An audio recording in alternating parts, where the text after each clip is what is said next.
अस्सलाम वालेकुम दोस्तों, कैसे हैं आप सब। उम्मीद करता हूँ आप सब खैर खैरियत से होंगे। जैसा कि आप सबको पता, मैं अपने चैनल पर हर किस्म की न्यू अपडेट्स लेके आता रहता हूँ गवर्नमेंट के हवाले से, तो इसलिए मेरे चैनल को सब्सक्राइब कर लें, बेल आइकन को भी दबा दें ताकि अगली आने वाली हर वीडियो आप तक पहुँचती रहे। तो चले इस वीडियो का आगाज़ करते हैं। आज की वीडियो है हमारी पेंशनर हजरात के लिए जिनकी उम्र 75 साल से ज़्यादा हो चुकी है या 75 साल होने वाली है या होगी, तो उनके लिए ये वीडियो बहुत ही ज़रूरी है।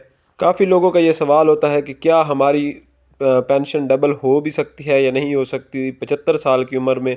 ये ऑफिशियली कोई अनाउंस किया गया है कि 75 साल की उम्र होने के बाद इनकी पेंशन डबल कर दी जाएगी। जिन बुज़ुर्गों की पेंशन आ रही है वो 75 साल के बाद डबल हो जाएगी। इसी के साथ साथ हमारा एक जो नया बजट आने वाला था अभी तक आया नहीं है, लेकिन इसके ये खदशात ये हैं कि इस बजट के हिसाब से पेंशनर्स की पेंशन बढ़ा दी जाएगी।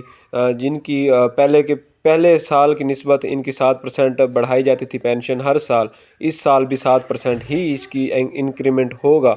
इस साल भी 7% इंक्रीमेंट किया गया है पेंशन में। और इस पेंशन के हवाले से इसके साथ साथ एक और भी खबर आ रही है कि 75 साल की उम्र होने के बाद इनकी पेंशन डबल कर दी जाएगी। तो ये एक बहुत बड़ी खबर है उन हजरात के लिए जो पेंशन ले रहे हैं और जो चाहते हैं कि उनकी पेंशन में इजाफा हो। बहुत कम मिल रही है, उनके लिए बहुत बड़ी खबर है। तो इसलिए हुकूमत ने इन लोगों के बारे में सोचा है और इनकी ये पेंशन डबल करने और इसमें इंक्रीमेंट का भी फ़ैसला किया है।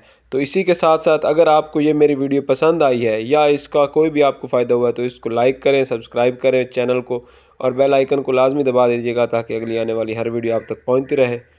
बहुत बहुत शुक्रिया आपका वीडियो देखने का और अल्लाह हाफिज़। अपना बहुत सारा ख्याल रखें।